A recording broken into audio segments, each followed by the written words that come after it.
Establishment जो है वो जिसको थपकी लगा दे वो गवर्नमेंट बना लेता है। जितनी आपके जो जुडिशियल फैसले, जुडिशरी के जो फैसले हैं वो तय करती है सिमत किसने लीडर बनना है। आप हमेशा ये बात करते हैं कि जो नवाज शरीफ का वजीर आजम बनना है वो बहुत थोड़े टाइम के लिए होगा, और बहुत सारी उनको लेकर आपने कुछ प्रेडिक्शंस, या ये कहना चाहिए कि आपने सिचुएशन बताई कि वो आएंगे और इस तरह होगा उस तरह होगा, बट सो फार आपको लगता है कि ठीक जा रहा है जिस तरह से आप एक्सपेक्ट कर रहे थे कि वो आएंगे और कोई उन्हें वार्म वेलकम नहीं मिलेगा, specially when he went to Balochistan, और जिस तरह वहाँ पर उनकी जो शमूलियतों के ऐलान नज़र आ रहे हैं वो तो लग रहा है पूरे बलूचिस्तान से शमूलियत हो जाएगी।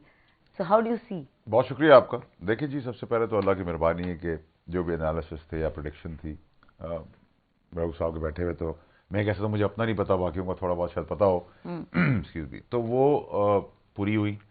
और देखिए, जब आप बाप के पास जाते हैं ना तो बाप बाप ही रहता है, और बाप की जगह लेने की जब भी कोशिश की है, वो और बात है कि बाप की तरबियत में जितने बच्चे निकले हैं वो सारे नालायक निकले हैं, निकम्मे निकले हैं, नाअहल निकले हैं, बाप की जगह लेना चाहते हैं, उसकी जायदाद छीनना चाहते हैं, उसको गालियां भी देते हैं, बुरा भला भी कहते हैं।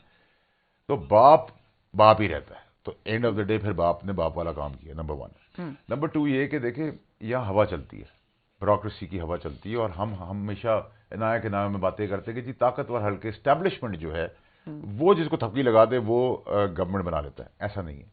आपको अब बड़ी क्लैरिटी से रखना होगा कि जितनी आपके जो जुडिशियल फैसले, जुडिशरी के जो फैसले हैं वो तय करती है सिमत किसने लीडर बनना है। मैं आपको एग्जांपल देता हूं।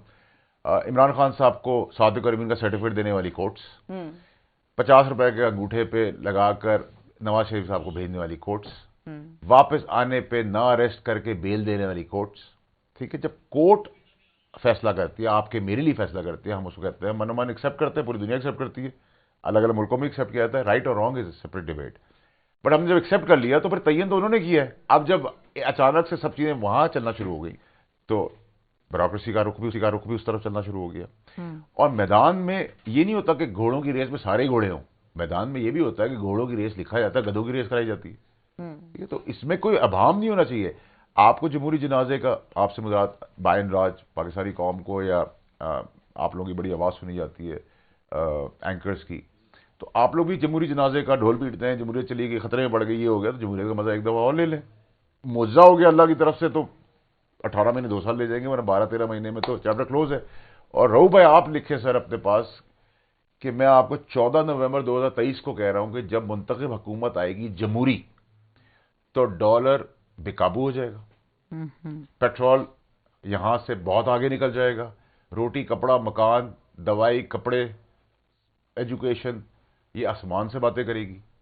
तो फिर आप मेरा ले लीजिएगा। क्यों ऐसा क्यों होगा? वैसे इसकी क्या रीजनिंग लॉजिक क्या है सर? इसकी लॉजिक सर बड़ी सिंपल सी है कि जिन्होंने बिगाड़ की है, चाहे वो नवाज शरीफ हो, चाहे वो पीपल्स पार्टी हो, चाहे वो तहरीक इंसाफ हो, आज आप तहरीक इंसाफ को ही साथ बिठा लें, तब भी तबाही जिन्होंने की है वो कभी भलाई नहीं कर सकते। आबाद जो बर्बाद करते हैं वो आबाद नहीं कर सकते। It's very simple.